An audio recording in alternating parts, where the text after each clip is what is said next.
जय श्री राधे कृष्ण।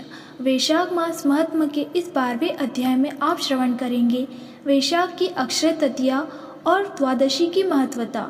द्वादशी के पुण्य दान से एक कुतिया का उद्धार होना। श्रुतदेव जी कहते हैं, जो मनुष्य अक्षय तृतीया को सूर्योदय काल में प्रातः स्नान करते हैं और भगवान विष्णु की पूजा करके कथा सुनते हैं, वे मोक्ष के भागी होते हैं। जो उस दिन श्री मधुसूदन की प्रसन्नता के लिए दान करते हैं, उनका वह पुण्य कर्म भगवान की आज्ञा से अक्षय फल देता है। वैशाख मास की पवित्र तिथियों में शुक्ल पक्ष की द्वादशी समाप्त पाप राशि का विनाश करने वाली है। शुक्ला द्वादशी को योग्य पात्र के लिए जो अन्न दिया जाता है, शुक्ल पक्ष की एकादशी तिथि में जो भगवान विष्णु की प्रसन्नता के लिए जागरण करता है, वह जीवन मुक्त होता है। जो वैशाख की द्वादशी तिथि को तुलसी के कोमल दलों से भगवान विष्णु की पूजा करता है, वह समूचे कुल का उद्धार करके वैकुंठ लोक का अधिपति होता है। जो मनुष्य त्रयोदशी तिथि को दूध, दही, शक्कर, घी और शुद्ध मधु इन 5 द्रव्यों से भगवान विष्णु की प्रसन्नता के लिए उनकी पूजा करता है तथा जो पंचामृत से भक्ति पूर्वक श्री हरि को स्नान कराता है, वह संपूर्ण कुल का उद्धार करके भगवान विष्णु के लोक में प्रतिष्ठित होता है। जो सायंकाल भगवान विष्णु की प्रसन्नता के लिए शरबत देता है, वह अपने पुराने पाप को शीघ्र ही त्याग देता है। वैशाख शुक्ला द्वादशी में मनुष्य जो कुछ पुण्य करता है, वह अक्षय पुण्य फल देने वाला होता है। प्राचीन काल में कश्मीर देश में देवव्रत नामक एक ब्राह्मण थे। उनके सुंदर रूप वाली एक कन्या थी जो मालिनी के नाम से प्रसिद्ध थी। ब्राह्मण ने उस कन्या का विवाह सत्यशील नामक बुद्धिमान द्विज के साथ कर दिया।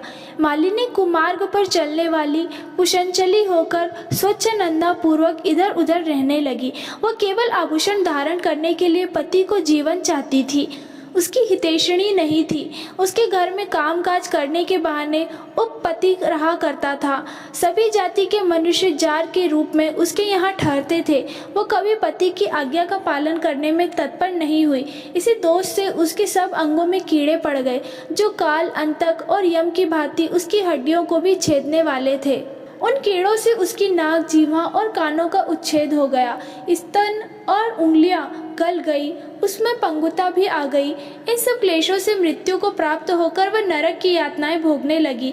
1,50,000 वर्षों तक वह तांबे के भांड में रहकर जलाई गई। 100 बार उसे कुत्ते की योनि में जन्म लेना पड़ा। तत्पश्चात सोवियत देश में पदबंधु नामक ब्राह्मण के घर में वह अनेक दुखों से घिरी हुई कुतिया हुई। उस समय भी उसके कान, नाक, पूंछ और पैर कटे हुए थे। उसके सिर में कीड़े पड़ गए थे और योनि में भी कीड़े भरे थे। राजन, इस प्रकार 30 वर्ष व्यतीत हो गए।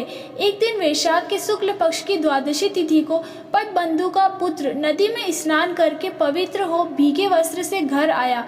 उसने तुलसी की वेदी के पास जाकर अपने पैर धोए। देवयोग से वह कुतिया वेदी के नीचे सोई हुई थी। सूर्योदय से पहले का समय था। ब्राह्मण कुमार के चरणोदक से वह नहा गई और तत्काल उसके सारे पाप नष्ट हो गए। फिर तो उसी क्षण उसने अपने पूर्व जन्मों का स्मरण हो आया।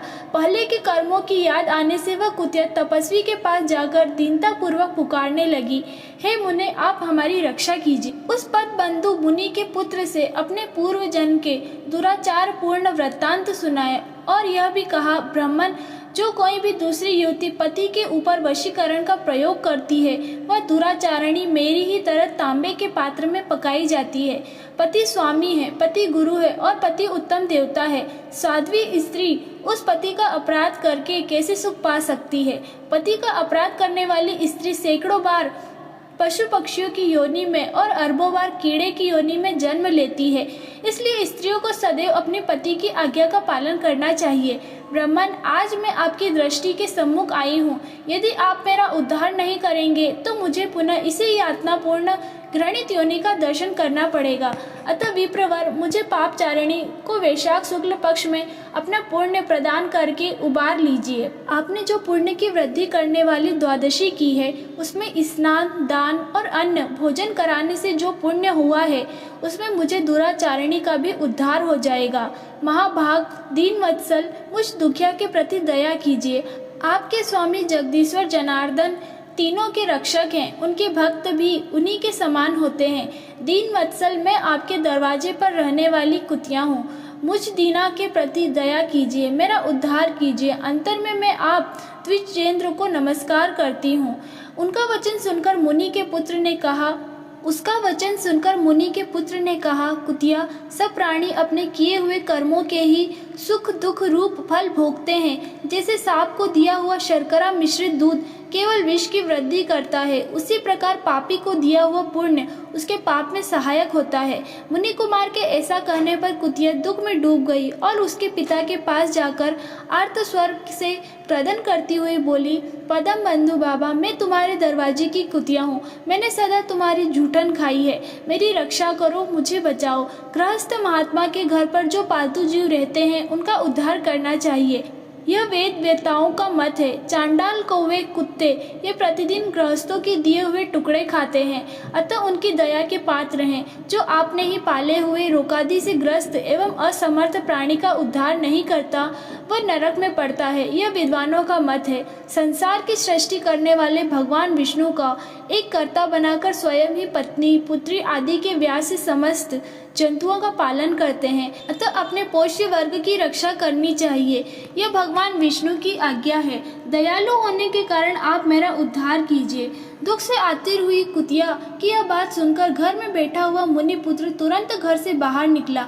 इसी समय दया निधान पदम बंधु ने कुतिया से पूछा, क्या यह वृत्तांत है? तब पुत्र ने समाचार कह सुनाया। उसे सुनकर पदबंधु बोले, बेटा, तुमने कुतिया से ऐसा वचन क्यों कहा?